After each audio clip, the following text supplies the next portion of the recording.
Hi guys! Kamusta po kayong lahat? So ngayon ay gagawa po tayo ulit ng general love reading. At kung bago pa lang po kayo sa channel ko, don't forget to hit like and subscribe para po updated kayo sa mga videos na i-upload ko. At paalala lang po, hindi po lahat ay makaka-resonate. So take what resonate and leave what doesn't. At sa mga gusto pong mapa-private reading, message lang po ako sa Facebook, nasa description box below. Okay? Umuulan na. So, tingnan natin kanino kaya energy ang makukuha natin ngayon. Collective love reading. Tingnan natin kung kayo ito makaka-resonate.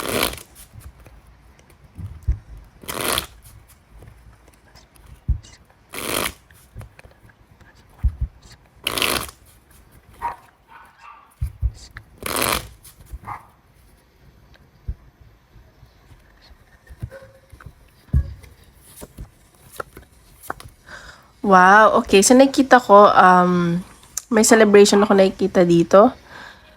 Oh, ba't ganun? So, nakikita ko, yung person mo medyo busy siya sa trabaho or may pinag-uusapan kayo about pera. At itong person mo medyo bossy, ganyan. At parang nagmamatigas siya, ganyan. At may nakikita ako dito na isa sa inyo naghihinala ng third party o may nangyari ng third party from the past. Ganyan na nasa sense ko. Mahal ka naman daw ng person mo. At may nakikita din akong celebration. May party ba? Kailangan kayong birthday or kasal, ganyan. Papakasal ba kayo at kailangan nyo ng malaking pera? Nakikita ko, masaya naman sa yung person mo at mahal ka niya. Yan ba natin? Challenge. Okay, so may mga challenges dito sa connection nyo. Or may mga pinagdaanan kayo, ganyan. So, nagme-meditate ka dito. Uy, ba't nandito yung card na? Sorry. Asan na ba yun? Nagme-meditate ka at may mga natutunan ka na daw. Ayan. So, may mga gawin kayong action. So, medyo may mga pinagdadaan kayo ngayon ng person mo, especially sa pera. Okay, so tingnan natin. Energy ng person mo ngayon. Energy ng person mo. Dapat nakabaliktad.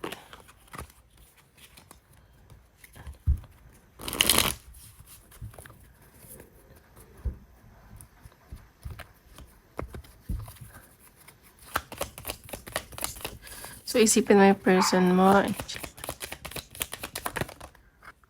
Okay, dalawa yung labas. Ace of Swords and the Moon. Okay, so nakita ko dito, yung person mo may mga iniisip siya. At may gusto siyang i-communicate sa'yo. At may nakita kasi dito may mga parang may mga tinatago yung person mo, mga kasinungalingan. At parang mga tinitimbang niya kung white lies ba or talaga ng sinungaling, ganyan, mga kasinungalingan, ganyan na sa sense ko. May mga iniisip siya dito.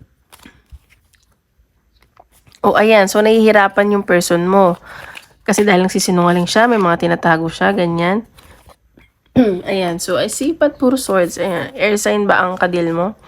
Ang person mo. So, nakikita ko dito na may gagawing action tong person mo.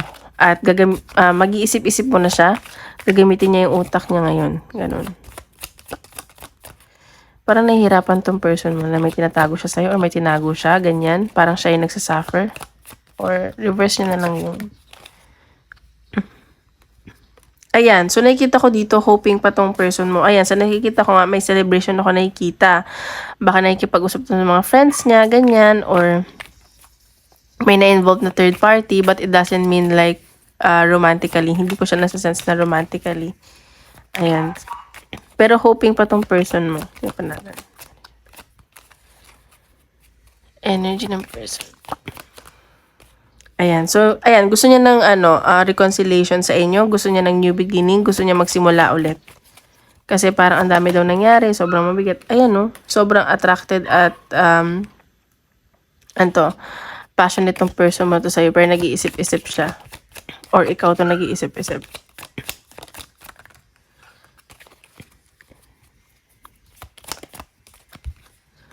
Ayan. So, ayan, no? Sabi ko na nga, parang hoping pa tong person mo, nagdadasal-dasal siya.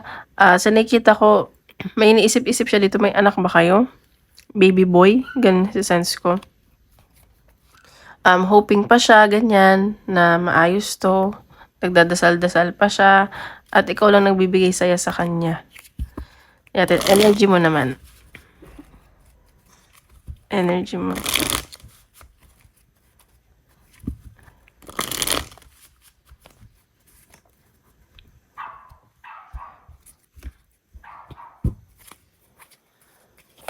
Energy mo ng person mo. Ay, ano ba? Energy mo sa person. Okay, 5 of Cups. So, ayan. So, parang na-disappoint ka dito sa person mo. May na-feel ako na nanghihinayang ka. At na-disappoint ka talaga. Ayan no, ikaw gusto mo muna mapag-isa. Ayaw mo muna siyang kausapin. Baka kaya lumalabas ka dito na Queen of Clubs. Kasi yung mga Queen of Clubs, minsan ayaw makipag-usap. Parang ayaw magsalita, ganun. So, parang gusto mo muna mapag-isa. Ayan. So, nakikita ko, may loyal ka naman dito sa person mo. May mga tinitimbang ka dito at nakikita ko, siguro may offer sa'yo na bago. May bago ka bang trabaho, ganyan, or may pag-travel ka. Natin. Energy mo. King of Wands. So, ayan, pares ka na energy. Passionate kayo sa isa't isa, attracted pa kayo sa isa't isa, kahit di kayo okay, ganyan. Kahit di kayo nag-uusap, kung di man kayo nag-uusap ngayon, kung ayaw makipag-usap.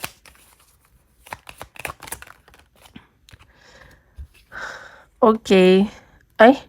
So, nakikita ko dito, baka may ibang involved sa'yo. May ibang lalaking or babaeng pumapasok sa buhay mo ngayon.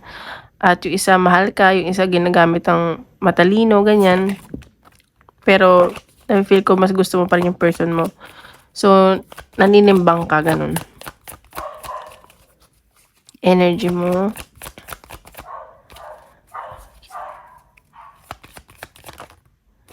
Ayan. So, ayan. Parang sinasabi dito na kontento ka naman sana sa person mo. Siya nagpapasaya sa'yo. Parang, ano ka na eh. Like, fulfilled ka na sa kanya. Ganon. Pero nga, baka nga may nangyari sa inyo na pinag-awayan nyo. Ayan, 6 of Wands. So, marami talaga nagkakagusto sa'yo. At, parang lagi kang center of attention. Marami nagkakagusto. Pero, person mo lang gusto mo. Hirapan natin. Ayan, so Ace of Pentacles. So, ayan, gusto mo din ng new beginning. So, it's up to you kung magkakais ka ng person mo or para sa sarili mo. May nakikita ko abundance sa'yo. At may paparating na pera. Ganyan. Ayan, no? Baka nahihirapan ka na kasi sa mga responsibilities. Parehas kayo ng person mo. Ayan, may travel at communication. Ayan, no? Feeling stuck ka dito sa connection. Pero, swerte ka daw sa kaperahan. Okay, so tingnan pa natin. Papakita na yun.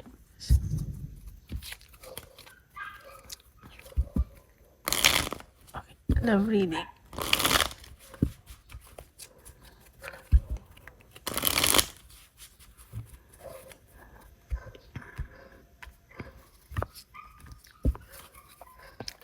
Okay, love reading.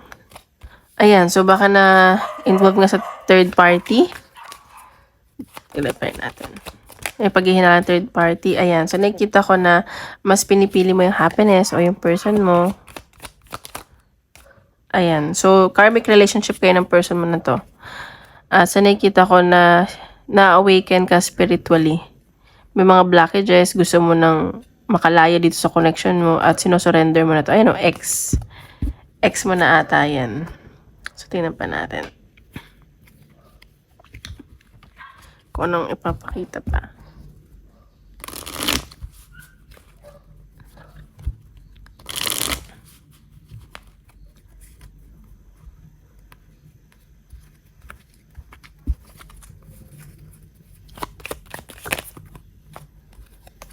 Ayan, eternal love. So, nakikita ko, mahal mo talaga yung person mo at siya na sana yung gusto mong makasama or soulmates kayo, ganyan. At sa nakikita ko kahit na makahanap ka siguro ng iba, siya pa rin. Ayan, so sa ngayon, nagpapaka-busy ka, baka may training ka or nanghihingi ka ng advice, ganun. Nagpapaka-busy ka na lang. Ayan. So, feeling mo naloko ka, na-scam ka, ganyan. Parang unfair na nangyari sa relationship mo, but you're trying to stay calm.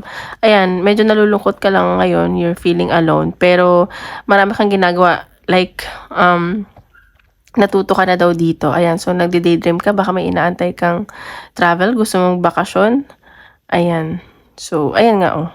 Baka may bago kang trabaho. Or magpo-focus ka sa work. So, tingnan natin advice ni universe sa love life mo.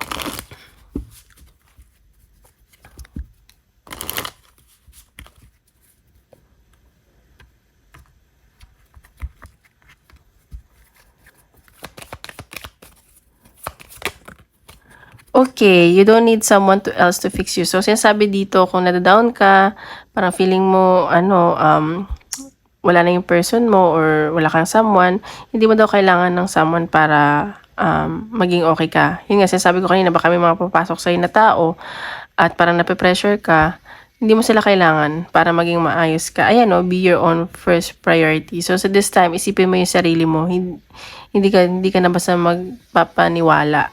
And focus on the here or now. So, baka may kinakausap ka na friend, nakakagaanan mo ng loob, sinashare mo yung past mo, may ka ng advice, ganyan. Ayan, it's time for healing, not war. So, sinasabi dito, mag-heal ka na daw. Tanggalin mo na yung mga nararamdamang mabigat. So, ayan. Punta naman tayo sa career. Guys, don't forget to hit like and subscribe, okay? At kung gusto niyo pa private reading, message na ako sa Facebook, nasa description box below. Ipipin ko din siya. Nasaan tong ano? Okay. Sa career naman tayo.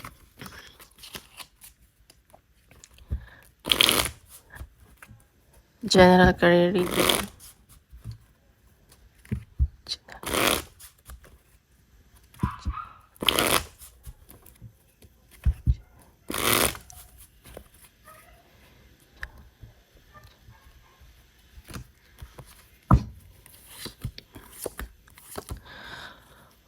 Okay. So, sinasabi dito, ingat ka lang. Baka may mga napauwa ko kasi parang bigat na energy. Parang may mga nagkakasakit dito, napapagod na. Ayan. At ginagawa mo to para sa pamilya mo. Baka may nakakatalo ka pa. Ayun, no, pagod na talaga kayo. Ingat ka lang kasi baka may mga kamag-anak kang dito to sa'yo. Ayan. So, parang pagod na kayo sa trabaho. Pero, you're keep going dahil sa pamilya mo. Natin, career reading. Leadership. So, ayan. So, nakikita ko dito parang ikaw yung nagiging breadwinner. Ikaw umaano ng mga responsibility sa pamilya mo. Ayan. So, tinatreasure mo kaya sila. Pero nagiging masipag ka dito. Pero hindi nila alam na may pinagdadaanan ka. You're in a healing stage. So, may mga binabago ka din dito. May kailangan ka daw baguhin. So, maybe you need to create your boundaries. Huwag mo ibibigay lahat. Matuto kang magtira para sa sarili. Yun yung nasa sense ko. Okay. Career reading.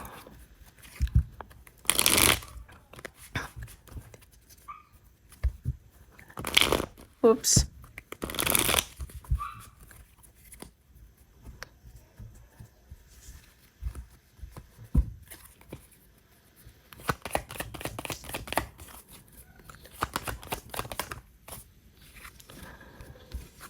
Okay, so nakikita ko dito, may ano ka dito, sinosurrender or may pinagdadasal ka dito, may pinag-aaralan ka, may interview ka ba, lilipat ka ba, or may bago kang papasukan, masyado kang busy sa work.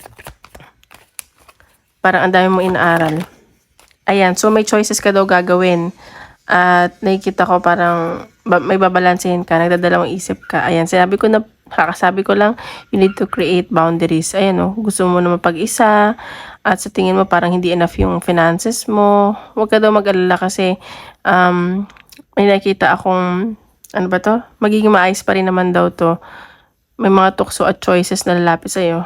At ayan, may success. May justice na paparating. Okay, so tingnan pa natin. Career.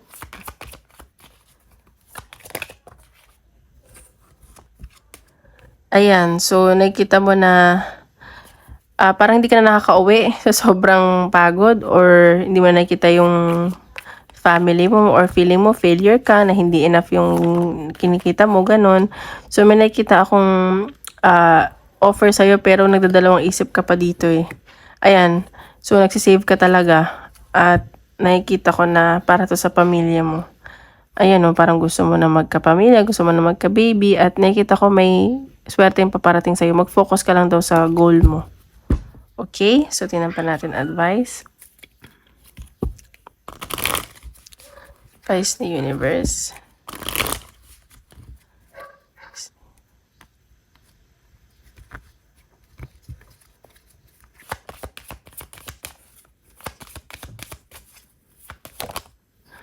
Okay, Wondrous Universe, Walk in Beauty. So, sinasabi dito na, sabi nawala ako, like, magpakatotoo ka lang daw sa sarili mo.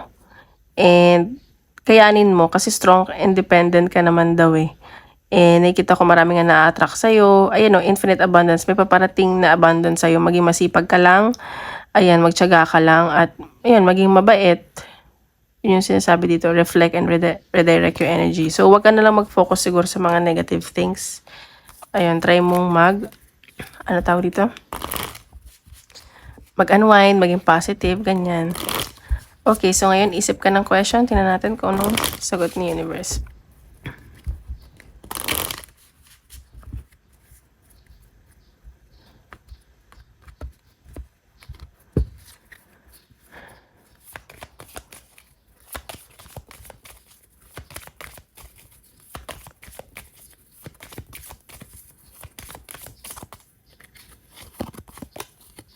Forgiveness. So, ayan. So, kailangan mo daw magpatawad. Ayan, may mga